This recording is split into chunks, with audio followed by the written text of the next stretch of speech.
bakbakan ng paligid, habang ang katotohanan ay pilit nilang sinasalikod.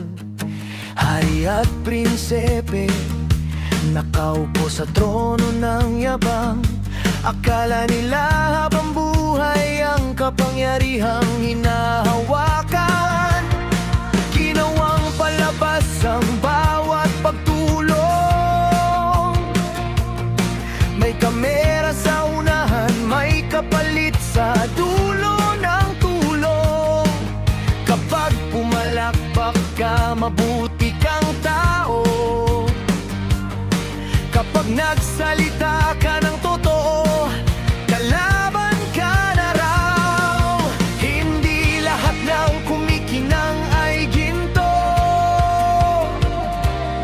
Hindi lahat ng mabait sa harap ay tapat sa puso. Yan ang real na ayaw nilang marinig. Dahil katotohanan ang unang sumisira sa panlilinlang na daigdig. Pero may mga matang hindi nabubulag. May mga pusong hindi nabibili ng pilak. Habang lumalalim ang gabi ng kasinungalingan, mas lumalakas ang apoy ng katotohanan. Katotohanan ng sandata, hindi paninira. Hindi takot ang dala, kundi liwanag sa banla. Kahit gaano kataas ang trono ng kasakiman, babagsak din kapag nabunyag ang katotohanan. Hindi kami alipin ng palakpakan, hindi rin bilanggo ng manipulasyon. Habang may boses na handang lumaban, may pag-asa para sa susunod na henerasyon. May mga reaktor na akala'y sila ang batas. Konting puna lang galit, agad ang sagot na wagas. Masabala sa intriga kaysa tunay na isya. Mas mahalaga ang views kaysa sa prinsipyo.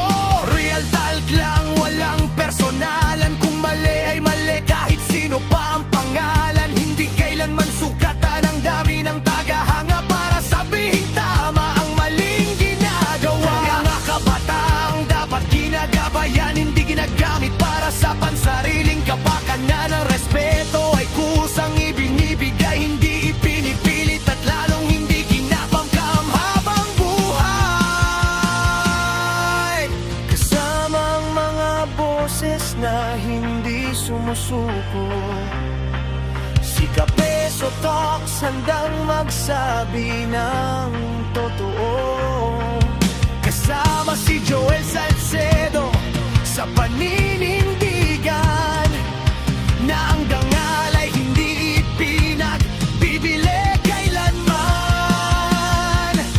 Kasama si Msien, matatag ang pananaw. Kapitana Nehanji sa laban ay di umaatras. At si Mang Rene dala ang karanasan na ang katotohanan ay mas matibay kaysa kasinungalingan.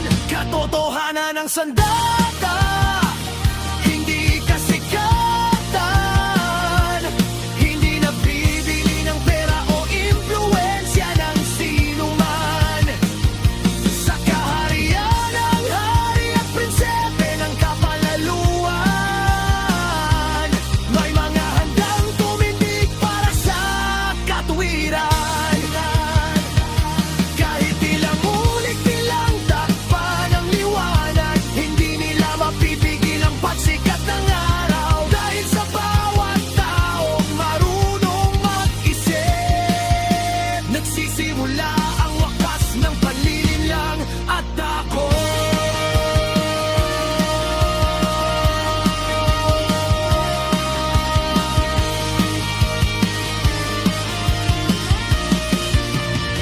Hindi lahat ng laban ay sa lakas nasusukat.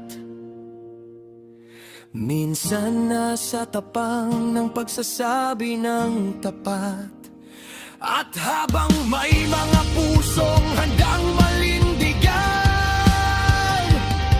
mananatiling buhay ang apoy ng katotohanan. Katotohanan ng sandata, hindi paninira, hindi takot ang dala kundi liwanag sa madla. Kahit gaano kataas ang trono ng kasakiman, babagsak din kapag nabunyag ang katotohanan. Katotohanan ng sandata, hindi paninira, hindi takot ang dala kundi liwanag sa madla. Kahit gaano kataas ang trono ng kasakiman, babagsak din kapag nabunyag ang katotohanan.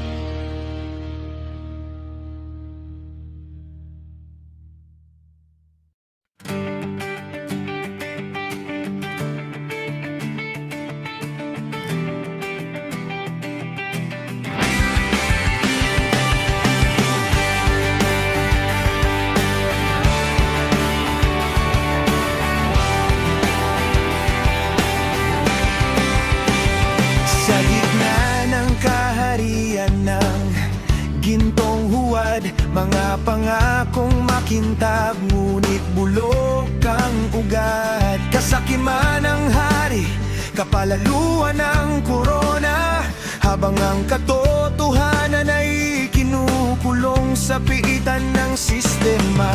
Bawawang ngiti may presyong nakasulat, bawat pabor may kapalit na hindi agad nahahalata. Ang mahirap ay gamit, ang luha ay puhunan, habang ang trono'y lumalaki sa hirap ng karamihan.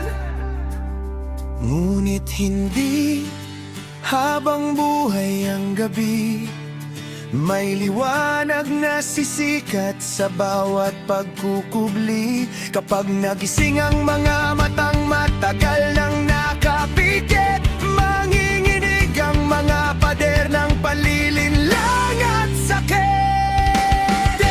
Tigman ang katotohanan, oras na para tumayo. Wasakin ang talikala ng takot at panloloko. Hindi pera ang sukatan ng dangal at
Kapag prinsipyo ang sandata at katwiran ang kalasag, kahit pinakamalaking kaharian ay mababasag. Hindi galit ang gabay, kundi katotohanan. Hindi paninira, kundi paninindigan. At sa bawat taong handang magsalita ng tapat, mas lumalapit ang pagbagsak ng huwad na palasyo at pangarap.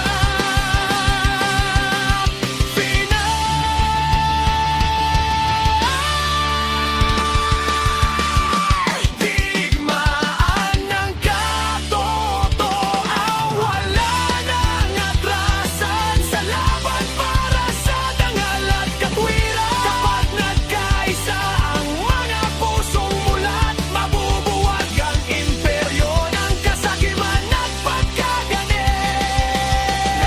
Digmaan ng katotohanan, isigaw sa kalangitan. Ang katotohanan ay hindi kayang ikadena ni numan.